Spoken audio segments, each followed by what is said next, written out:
আসলে চরিত্রটাই এমন ডেফিনেটলি গল্পটাকে আমি কৃতিত্ব দিব, ডিরেক্টরকে কৃতিত্ব দিব এবং এটার জন্য আমাকে অনেক কষ্ট করতে হয়েছে, অনেক স্টাডি করতে হয়েছে।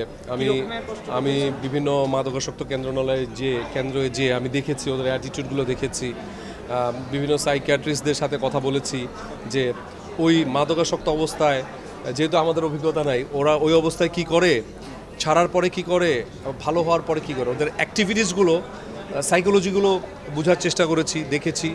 আমাকে যখন দেখলেন যে আমাকে রিহাবে নেওয়া হলো, ওই পার্টটা অনেক কম, তারপরেও অ্যাক্টিভিটিসগুলো কীরকম হয়, বডি ল্যাঙ্গুয়েজগুলো কীরকম হয়, ওগুলো নিয়ে আমি পার্সোনালি স্টাডি করেছি।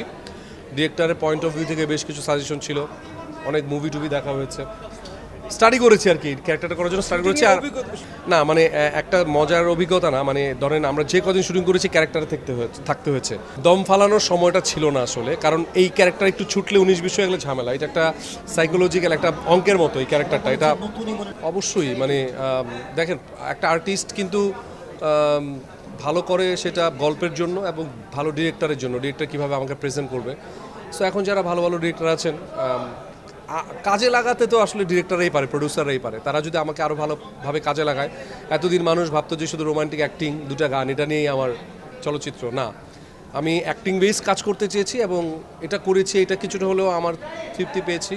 এখন বাকি সবাই দেখে বাকিটা বলতে পারবে। সবার মানে প্রত্যেকটা আর্টিস্ট যারা মানে প্রফেশনালি ফিল্মটা নেয়, কখনো ভালো ছবি আসবে, কখনো খারাপ ছবি আসবে, যেমন এই কাজটা আমাকে একটু গতি দিবে, আবার পরবর্তী কাজটা যদি আমি বেছে না করি সেটা আবার আমাকে স্লো করে দেবে। সো প্রত্যেকটা জিনিস বেছে বেছে করা ডিফিকাল্ট, বাট সব আর্টিস্টই চেষ্টা করে ভালো ভালো বেছে বেছে কাজ করার।